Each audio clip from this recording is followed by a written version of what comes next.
Good morning, welcome to 95 news. ప్రతి క్షణం ప్రజాక్షేమం కోసం. ముందుగా పేపర్ వార్త కార్యక్రమానికి స్వాగతం.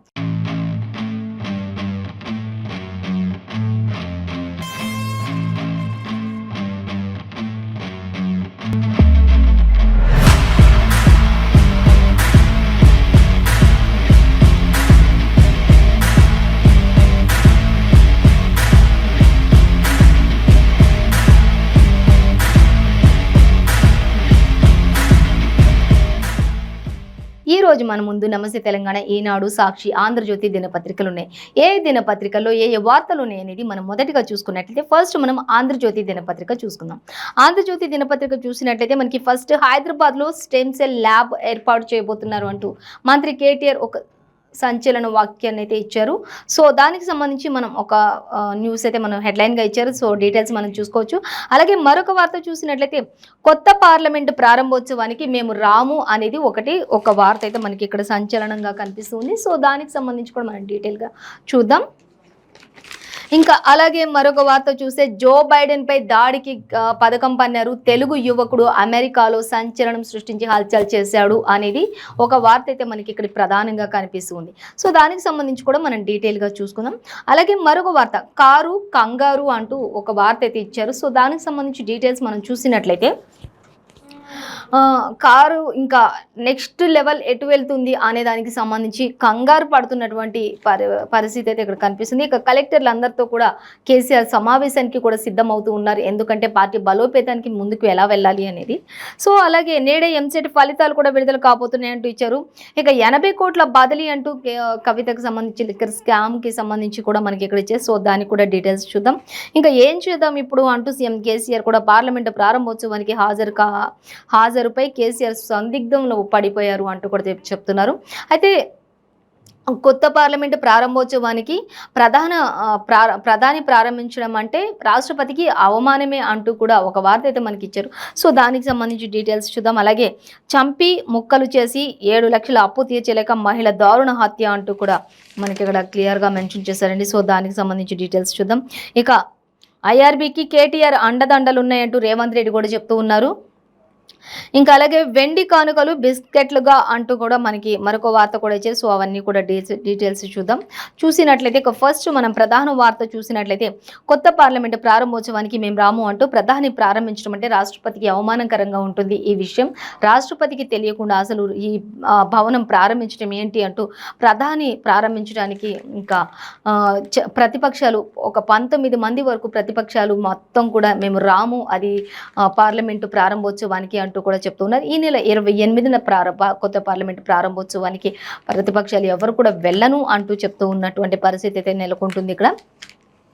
అయితే డీటెయిల్గా చూసి 19 పార్టీలు ఉమ్మడి ప్రకటన చేసాయి. బీఆర్ఎస్ సంతకం కూడా లేదు అందులో. అలాగే పార్లమెంటు నిర్మాణం రాజ్యాంగ విలువలతో జరిగింది కానీ తప్పు అపోహలతో ఇటుకలతో కాదు రాహుల్ అంటూ కూడా చెప్తూ ఉన్నారు. అపోహలతో జరిగింది తప్ప ఇటుకలతో కాదు, అది కట్టడాలు కట్టింది అంటూ రాహుల్ కూడా కొంత ఎద్దేవి వచ్చేస్తూ మాట్లాడుతున్నటువంటి పరిస్థితి అక్కడ కనిపిస్తుంది. ముఖ్యమంత్రి కేసీఆర్తో చర్చించాలి అంటూ కూడా మేము వెళ్ళమంటూ కేకే కూడా చెప్తూ ఉన్నటువంటి పరిస్థితి కూడా మనకి ఇక్కడ క్లియర్గా మెన్షన్ చేశారు ఆంధ్రజ్యోతి దినపత్రికలో. అలాగే మరొక వార్త మనం చూసినట్లయితే అందరినీ పిలిచాం కానీ రావడం రాకపోవడం వాళ్ళ ఇష్టం అంటూ కూడా చెప్తున్నారు. ఇది ప్రతిపక్షాల వివేకానికి సంబంధించినటువంటి అంశం అంటూ షా కూడా చెప్తూ ఉన్నారు. అమిత్ షా ఒకటే చెప్తున్నారు ఏంటి అంటే ప్రతిపక్షాలందరూ కూడా కుట్రలు పన్నే విషయాలు ఇవి చర్చకు దారి తీయకండి, మళ్ళీ ఇదంతా కూడా ఒక రాజకీయం చేయాలని చూడకండి అంటూ కూడా అమిత్ షా కూడా ఈ విషయంలో ఫైర్ అవుతున్నట్లుగా తెలుస్తుంది. ప్రతిపక్షాలన్నీ కూడా కావాల్సి కుట్రలు చేస్తున్నారు అంటూ కూడా చెప్తూ ఉన్నారు అమిత్ షా. అలాగే ఇంకా మనం చూసినట్లయితే స్పీకర్ సోడియం వద్ద ధర్మదండం ప్రతిష్టాపన అంటూ కూడా ఇచ్చారు. ఇక విపక్షాలకు ధీటుగా ఎన్డీఏ కూడా ప్రకటన చేసినట్లుగా తెలుస్తుంది. విపక్షాలన్నిటికీ ధీటుగా కూడా మరి ఎన్డీఏ కూడా ప్రస్తావిస్తున్నట్లుగా తెలుస్తుంది. సో మొత్తంగా అయితే కొత్త పార్లమెంటు ప్రధాని ప్రారంభించడం అంటే ఒక రాష్ట్రపతికి అవమానకరమైనటువంటి చర్య ఇది అంటూ కూడా చెప్తున్నారు. ఇది రాజ్యాంగబద్ధంగా జరుగుతుందా, అసలు జరగట్లేదు అంటూ కొందరు ఎద్దేవా చేస్తున్నారు. కొన్ని ప్రతిపక్షాలు మాత్రం ఏమి రాము అంటూ కూడా చెప్తూ ఉన్నారు. ఈ నెల 28న ప్రధాని కొత్త పార్లమెంటు ప్రారంభోత్సవ కార్యక్రమం జరుగుతుంది. సో ఆ రోజు అసలు ప్రారంభించడం ఏంటి అంటూ కూడా కొంతమంది క్వశ్చన్ చేస్తూ ఉన్నటువంటి పరిస్థితి కూడా కనిపిస్తుంది. సో మరిన్ని డీటెయిల్స్ అన్ని కూడా సెకండ్ పేజీలో మనం చూడొచ్చు అనేది క్లియర్గా మెన్షన్ చేశారు. సో అలాగే ఇంకా హైదరాబాద్లో స్టెమ్ సెల్ ల్యాబ్ అంటూ మనకి ఇక్కడ ఒక వార్త అయితే మంత్రి కేటీఆర్ చెప్తూ ఉన్నారు. ఇంకా 446 కోట్లతో ఏర్పాటుకు స్టెమ్ క్యూస్ పై పారిశ్రామికవేత్తలతో సమావేశమైన కేటీఆర్, అలాగే సౌత్ కరోలినా మాజీ గవర్నర్ నిక్కీ హెలిన్తో కూడా ఆయన భేటీ అయ్యారు. ఈ విషయంలో కూడా మనకి ఇంకా హైదరాబాద్లో మరొక స్టెమ్ సెల్ ల్యాబ్ ఏర్పాటు చేయడానికి కూడా 449 కోట్లతోటి పెట్టుబడి పెట్టడానికి కూడా అందరూ కూడా ముందుకు వస్తున్నటువంటి పరిస్థితి అంటూ వారందరితో కూడా మంత్రి కేటీఆర్ భేటీ అయినట్లుగా తెలుస్తుంది. సో వాళ్ళందరితో మాటామంతి జరిపిన తర్వాత హైదరాబాద్ మహానగరంలో ఈ యొక్క ల్యాబ్ ఏర్పాటు చేయడానికి కూడా ఆయన మరి దీని ద్వారా మరి ఆ ఎంతో మందికి నిరుద్యోగులందరూ కూడా ఉద్యోగాన్ని ఇచ్చిన వాళ్ళం అవుతాము, ఉద్యోగ అవకాశాలు కల్పించిన వాళ్ళం అవుతాము అన్నట్లుగా కూడా మంత్రి కేటీఆర్ చెప్తున్నారు. ఇలాంటి పెట్టుబడులన్నీ రావడం వల్ల నిరుద్యోగం అనేది తొలగిపోతుంది, అందరూ కూడా ఉద్యోగంలో ఉంటారు అనేది కూడా నిరుద్యోగ రహిత రాష్ట్రంగా మరి తెలంగాణ రాష్ట్రాన్ని ఉంచాలి అనే విధంగా మంత్రి కేటీఆర్ చెప్తూ ఉన్నారు. సో దానికి సంబంధించి కూడా ఇంకా మరిన్ని డీటెయిల్స్ కూడా ఇచ్చారు మనకి. సో స్పెషల్ పేజ్లో 2nd ఆర్ 19th పేజ్లో కూడా చూడొచ్చు అనేది మనకి ఇక్కడ ఇవ్వడం జరుగుతుంది మంత్రి కేటీఆర్. అలాగే ఇంకా మరొక వార్త చూస్తే ఇక జో బైడెన్ పై దాడికి పథకం పన్నారు అంటూ కూడా అమెరికా దేశ అధ్యక్షుని భవనంలోకి ఒక ట్రక్కుతోటి దూసుకు వెళ్ళినటువంటి తెలుగు యువకుడు అంటూ కూడా మనకి ఇక్కడ ప్రధానమైన వార్తగా ఇచ్చారు. సో తెలుగు యువకుడు హల్చల్ సృష్టించాడు. మొత్తంగా చూసుకున్నట్లయితే జో బైడెన్ హతమార్చేందుకే ఈ కుట్ర పనినట్లుగా తెలుస్తుంది. సో ఒక తెలుగు యువకుడు అయి ఉండి అమెరికా అధ్యక్షుడిపైనే కుట్ర చేయడానికి మరి ట్రక్కుతోటి ఆ దేశ అధ్యక్ష భవనంలోకి దూసుకుపోయాడు కాబట్టి ఇంకా చర్యలు చాలా కఠినంగానే ఉంటాయి అనేది కూడా మనకి ఇక్కడ అర్థమవుతుంది. సో దానికి సంబంధించి చూసినట్లయితే తెలుగు సంతతి అమెరికన్ చర్య అంటూ అదే ట్రక్కుతో వైట్ హౌస్ బారియర్స్ ఢీ కొట్టారు అంటూ ఇచ్చారు. తక్షణమే అరెస్టు చేసిన పోలీసులు తెలుగు యువకుడిని అంటూ కూడా ఇచ్చారు. అలాగే ఇక నిందితుడు సాయి వర్షిత్గా గుర్తించారు. అధికారం కోసమే ఈ చర్య అని కూడా వెల్లడించారు. నాజ్ భవాజాలంతో 6 నెలలుగా ప్లాన్ వేస్తూ ఉన్నారు అనేది కూడా తెలుస్తుంది. 6 నెలల నుంచి కూడా ఈ రిక్కి నిర్వహిస్తున్నట్లు తెలుస్తుంది. ఖచ్చితంగా మరి అమెరికా అధ్యక్షుడిని హతమార్చే ప్రయత్నం చేశాడు అనేది కూడా తెలుస్తుంది. 6 నెలల నుంచి కూడా దీనికోసం కసరత్తులు చేస్తూ ఉన్నట్లుగా తెలుస్తుంది. నాజీ భావజాలంతో 6 నెలల నుంచి ఈ ప్లాన్ చేశాడు. మానసిక స్థితిపై పోలీసులు అనుమానాలు వ్యక్తం చేస్తూ ఉన్నట్టుగా తెలుస్తుంది. కొంత మానసిక స్థితి కూడా మెరుగుపడనట్టుగా, కొంత మానసిక స్థితి కూడా బాగోలేదు అన్నట్లుగా మాత్రం కొంత వెల్లడైనట్లుగా తెలుస్తుంది. దీనిపై ఇంకా పూర్తి దర్యాప్తు కూడా జరుపుతూ ఉన్నారు, కొనసాగిస్తూ ఉన్నారు. సో దాని తర్వాత తదుపరి విషయాలు వెల్లడిస్తారు. సో మొత్తంగా అయితే ఇంకా దీనికి సంబంధించిన మరిన్ని డీటెయిల్స్ 2nd పేజీలో మనం చూడొచ్చు. మొత్తంగా అయితే అమెరికా అధ్యక్షుడు జో బైడెన్ పైన తెలుగు యువకుడు హల్చల్ చేసిన ఘటన మాత్రం సంచలనం రేకెత్తించింది అనేది మాత్రం మనకి క్లియర్గా మెన్షన్ చేశారు. సో దీనికి సంబంధించి ఇంకా 2nd పేజీలో డీటెయిల్స్ చూడొచ్చు. అలాగే ఇక కారు చూసినట్లయితే కారు కంగారు పడుతోంది అన్నట్లుగా ఇచ్చారు. కర్ణాటక ఫలితాలతో బీఆర్ఎస్లో భయం పట్టుకుంది అనేది ఒక వార్త ఆంధ్రజ్యోతిలో క్లియర్గా మెన్షన్ చేశారు. సో దానికి సంబంధించి డీటెయిల్స్ చూద్దాం. ఇక నేడు మాత్రం కలెక్టర్లందరితోటి కూడా కేసీఆర్ సమావేశం కాబోతున్నారు, పార్టీని ఉద్దేశించి దిశానిర్దేశం చేస్తారు అనేది కూడా మనకి ఇక్కడ ఇచ్చారు. ఇంకా కొత్త సెక్రటరియట్లోని తొలిసారి భేటీ కాబోతున్నట్లు తెలుస్తుంది. పోడు ఇళ్ల పట్టాలు పంపిణీపై చర్చ కూడా జరుపుతారు అనేది కూడా మనకి క్లియర్గా మెన్షన్ చేశారు. సో ఈ విషయాలన్నింటినీ కూడా మనం చూసినట్లయితే ఇంకా ఓటరు తీర్పు ఎలా ఉంటుందో అని చెప్పేసి కొంత కారులో గుబులు మొదలైంది అనేది కూడా గులాబీలో గుబులు మొదలైంది అంటూ కూడా మనకి ఇక్కడ ఇవ్వడం జరుగుతుంది. సో అలాగే మూడోసారి అధికారం కోసం కొత్త వ్యూహాలు రచిస్తున్నటువంటి సీఎం కేసీఆర్ అంటూ కూడా ఇచ్చారు. 2 సార్లు ఆదరించారు ప్రజలు, ఇంకా మూడోసారి కూడా ఆదరించండి అంటూ కూడా ఎన్నో కొత్త వ్యూహాలు రచిస్తున్నారు సీఎం కేసీఆర్ అంటూ కూడా చెప్తున్నారు. వరుస సమీక్షల్లో గులాబీ బాస్ ఎక్కువగా మమేకమవుతూ ఉన్నారు అంటూ ఇచ్చారు. అలాగే జనాకర్షక నిర్ణయాలకు కసరత్తులు చేస్తూ ఉన్నారు సీఎం కేసీఆర్ అంటూ కూడా ఇచ్చారు. ఇంకా ప్రతి ఒక్కరు కూడా ప్రజల్లో మమేకమై తిరుగుతూ ఉండాలి అనేది కూడా ఆయన చెప్తూ ఉన్నటువంటి పరిస్థితి అయితే మనకి ఇక్కడ నెలకొంటుంది. సో ఇంకా పార్టీ పండుగ వాతావరణం కూడా దశాబ్ది ఉత్సవాలను కూడా రోజుకో టాపిక్ తీసుకుని ఆ రోజుకు ఒక టాపిక్లో పొద్దు నుంచి సాయంత్రం వరకు కూడా ఆ ఒక టాపిక్ మీదే ప్రసంగించాలంటే 21 రోజులు పండుగ వాతావరణంలో ఈ 21 రోజులు 21 అంశాలపై ప్రసంగించినప్పుడు ప్రజలందరిలో కూడా ఇది బాగా నాటుకోపోతుంది.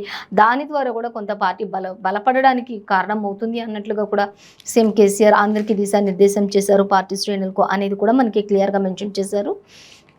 అలాగే ఇంకా మరొక వార్త చూద్దాం. ఇక వరుస సమీక్షలో గులాబీ బాసు ఇంకా అలాగే జనాకర్షణకు నిర్ణయాలు కసరత్తులు చేస్తూ ఉన్నారు. కొత్త పథకాలు తేవడానికి కూడా ప్రణాళికలు కూడా రూపొందిస్తున్నారు.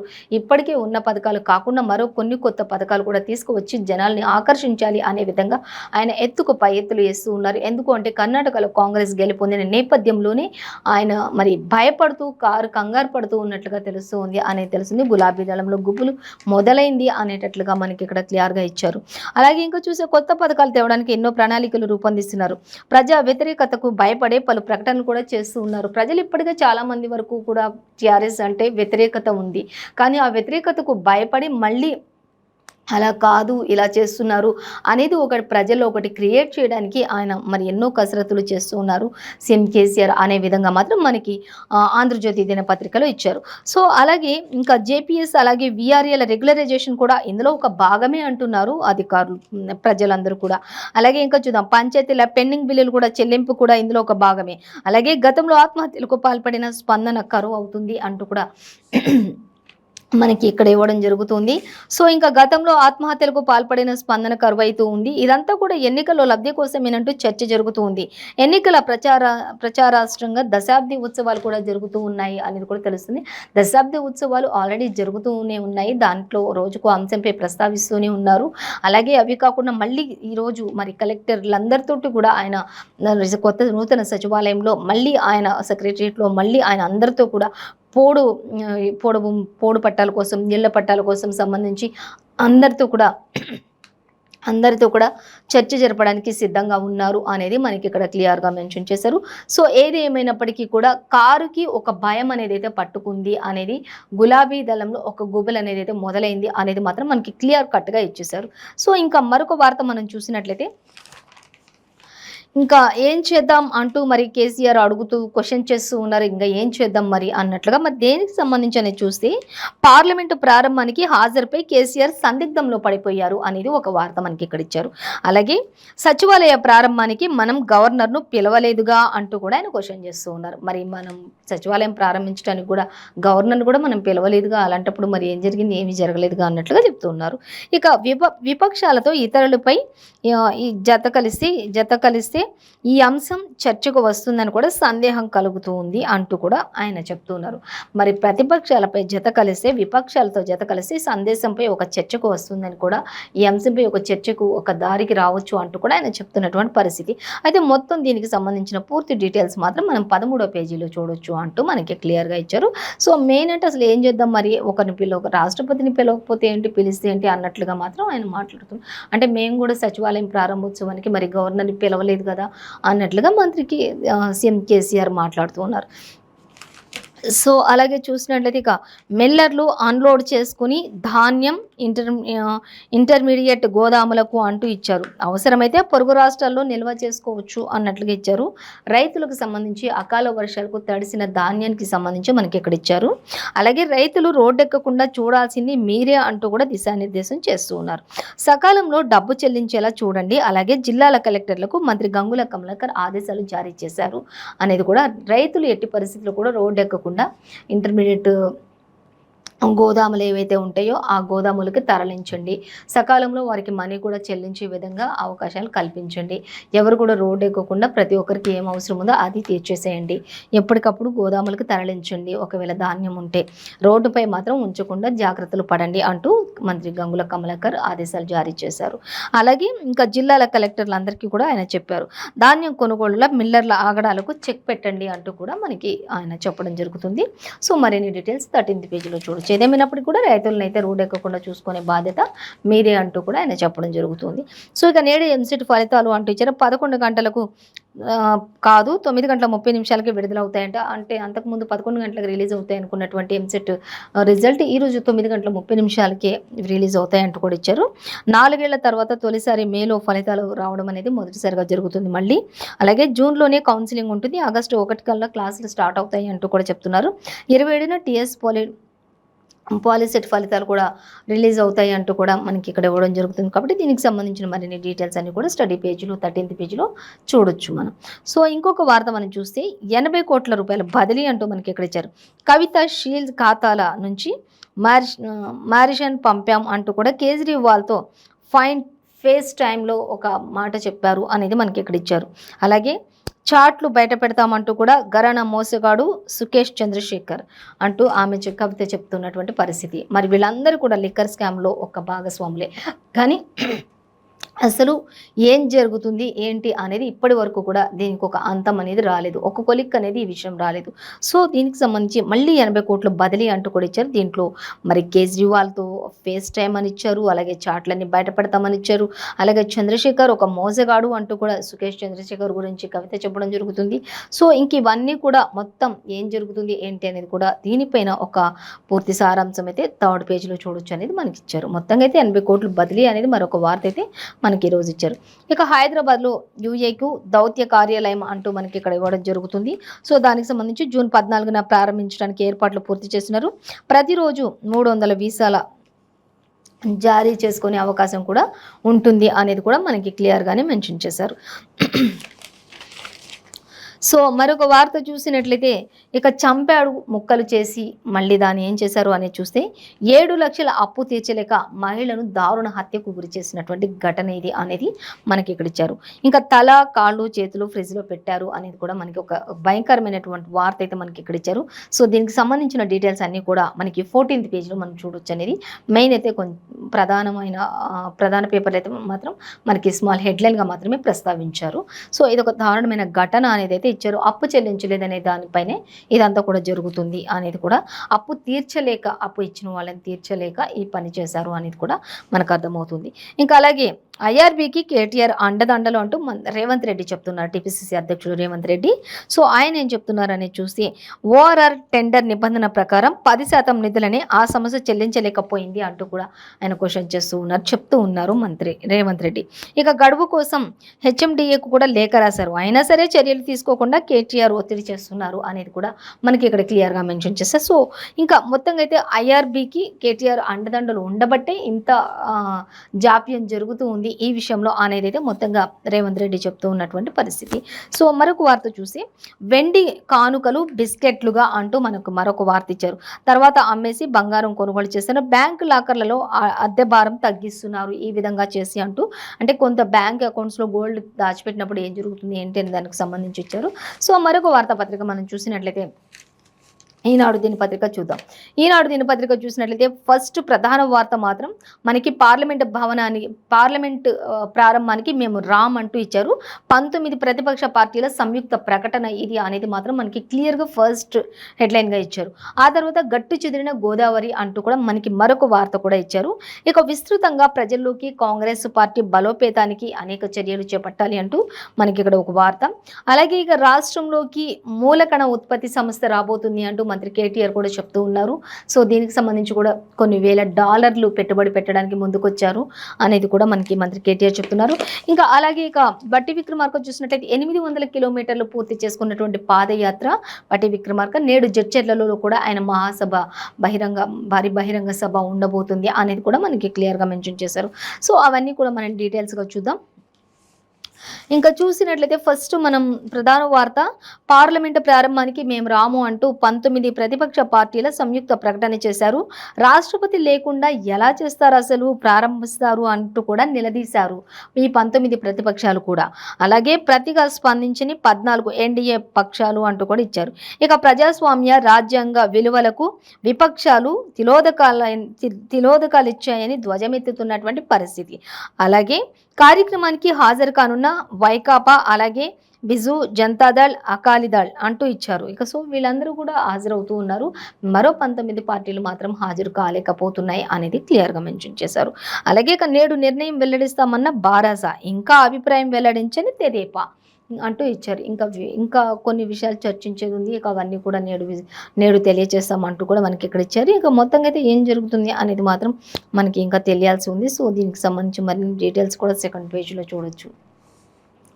మొత్తంగా అయితే ఇంకా పార్లమెంటు ప్రారంభోత్సవానికి ఒక 19 ప్రతిపక్ష పార్టీలు అయితే సంయుక్తంగా ప్రకటన చేసేసాయి అనేది మనకి క్లియర్గా అర్థమవుతూ ఉంది. సో ఇంకా మరొక వార్త చూస్తే నూతన పార్లమెంటు భవనం ఓ కళాఖండం అంటూ 1200 కోట్లకు పైగా వ్యయంతో నిర్మించారు అనేది తెలుస్తుంది. అలాగే 28న ప్రారంభించనున్న ప్రధాని భవన నిర్మాణ విశేషాలపై ప్రత్యేక కథనంలో ఇంకా అనేక విషయాలు కూడా మనకి ఇవ్వడానికి ఇంకా 13th పేజీలో చూడొచ్చు అనేది మనకి ఇచ్చారు. సో ఇంకో వార్త చూస్తే గట్టు చెదిరిన గోదావరి అనేది చూసినట్టయితే గత ఏడాది వరదలకు దెబ్బ తిన్నటువంటి తిప్పలు అంటూ కూడా మనకి ఇచ్చారు. అయితే అవన్నీ కూడా వరదలకు ఆ వరదల నేపథ్యంలో ఇంకా చాలామంది ఇప్పుడు అక్రమ తవ్వకాలు కూడా జరుగుతూ ఉన్నాయి కాబట్టి ఆ మట్టి తవ్వకాలు కావచ్చు, ఇసుక తవ్వకాలు కావచ్చు, ఇవన్నీ కూడా అక్రమంగా జరుగుతున్న నేపథ్యంలో ఇంకా గోదావరి జలాలు ఇంకా వర్షాలు కురిసినప్పుడు ఎక్కువ వరదలు వచ్చినప్పుడు కానీ మొత్తం అవన్నీ కూడా గట్టులన్నీ కూడా దెబ్బతినిపోతూ ఉన్నాయి. అంతా కూడా నీరంతా కూడా ఊర్లలోకి వచ్చేస్తూ ఉన్నటువంటి పరిస్థితి జరుగుతుందంటే అవన్నీ కూడా కోతలు విధించడం వల్లే ఇంకా అక్రమ తవ్వకాలు జరపడం వల్ల ఇంకా అకాల వరదలు వచ్చినప్పుడు ఆ వరదలన్నిటికీ ఉధృతం పెరిగిపోయి కూడా ఇలా జరుగుతూ ఉన్నాయి అనేది మనకి క్లియర్గా ఇచ్చారు. ఇక ఏటూరు, నాగారం, మంగపేట, కరకట్టలు కూడా ఈ విధంగానే ఉన్నాయి అంటూ ఇచ్చారు. ఆదిలాబాద్ నుంచి ఖమ్మం వరకు తీరంలో చాలా వరకు కోతలు ఉన్నాయి అంటూ కూడా చెప్తున్నారు. ప్రతిపాదనల దశ దాటని దస్త్రాలు అంటూ కూడా మనకి క్లియర్గానే మెన్షన్ చేశారు. సో ఇవన్నీ కూడా మనం చూడొచ్చు. అలాగే ఇక మరొక వార్త చూస్తే కాంగ్రెస్కి సంబంధించి రాష్ట్ర కాంగ్రెస్ నేతలతో కసరత్తు అంటూ ఇచ్చారు. కాంగ్రెస్ నేతలంతా కూడా కొన్ని కసరత్తులు వ్యూహాలు రచిస్తున్నటువంటి పరిస్థితి. అలాగే ఎన్నికల నోటిఫికేషన్ వచ్చే లోపే ప్రజలందరిలో కూడా మమేకం అవ్వాలి, పెద్ద ఎత్తున సభలు నిర్వహించాలి అంటూ కూడా పార్టీ కార్యకర్తలు అలాగే శ్రేణులందరూ ఇప్పటికే పార్టీని ముందుకు నడిపించే విధంగా ఎంతో కృషి చేస్తూ ఉన్నారు అనేది తెలిసింది. ఎన్నికల నోటిఫికేషన్ వచ్చే లోపే అందరికీ కూడా అర్థమైపోవాలి కాంగ్రెస్ యొక్క విలువలు, అభివృద్ధి పథకాలు ఏంటి, ఇంకా నెక్స్ట్ ఏం చేయబోతున్నారు ఏంటి అనేది అంటూ మెయిన్గా మాత్రం వాళ్ళు టార్గెట్గా పెట్టుకున్నట్లుగా తెలుస్తుంది. సో ఇంకా అలాగే తరచూ రాష్ట్రానికి వస్తూ వెళ్తూ ఉండాలి రాహుల్ అలాగే ప్రియాంక అంటూ కూడా పార్టీ శ్రేణులందరూ కూడా వాళ్ళ ఇరువురికి కూడా ఆహ్వానం పలుకుతున్నట్లుగా మనకి ఇక్కడ ఇచ్చారు. పార్టీ శ్రేణులందరూ కూడా ఆహ్వానం పలుకుతున్నారు. తరచుగా రాష్ట్రానికి రాహుల్ కూడా రావాలి, అలాగే ప్రియాంక గాంధీ కూడా వచ్చి వెళ్తూ ఉండాలి అన్నట్లుగా మాత్రం మనకి ఇక్కడ క్లియర్గా మెన్షన్ చేశారు. సో అలాగే మరొక వార్త చూసినట్లయితే ఇంకా 800 కిలోమీటర్లు పూర్తి చేసుకున్న బట్టి విక్రమార్క అనేది మనం ఆల్రెడీ చెప్పుకున్న విషయమే. ఇక రాష్ట్రంలో మూలకణ ఉత్పత్తి సంస్థ రాబోతుంది అంటూ ఇచ్చారు. హైదరాబాద్లోని $54 మిలియన్ పెట్టుబడి పెట్టడానికి ముందుకు వచ్చినట్లుగా మనకి ఇక్కడ తెలుస్తుంది. సో స్థాపనకు ముందుకు వచ్చినటువంటి స్టెమ్ ట్యూట్స్ అనే సంస్థ అధిపతి అంటూ కూడా మరి అందరూ కూడా పెట్టుబడులు పెట్టడానికి చాలా వరకు ముందుకు వస్తూ ఉన్నారంటూ ఇప్పటికే మంత్రి కేటీఆర్ దేశ విదేశాలలో అందరినీ కలుస్తూ భేటీ అవుతూ పలు విషయాలపై చర్చిస్తూ ఇంకా రాష్ట్రానికి అనేక రకాల సంస్థలను తీసుకురావడానికి ముందుకు వస్తూ ఇంకా రాష్ట్రాన్ని అభివృద్ధి పదంలో ముందుకు తీసుకుపోయే విధంగా చేస్తూ ఉన్నారు. కాబట్టి హైదరాబాద్ మహానగరాన్ని ఒక హబ్గా చేస్తూ ఉన్నారు. కాబట్టి సో దీనికి సంబంధించి ప్రతి ఒక్క పేపర్లో కూడా మనకి ఈరోజు యాజ్ ఇట్ ఈస్గా సేమ్ ఉన్నాయండి. సో ఇదండి ఇవాళ పేపర్ వార్తా కార్యక్రమంలోని విశేషాలు. మరో పేపర్ వార్తా కార్యక్రమంతో మళ్ళీ రేపు కలుసుకుందాం. అంతవరకు చూస్తూనే ఉండండి 95 న్యూస్.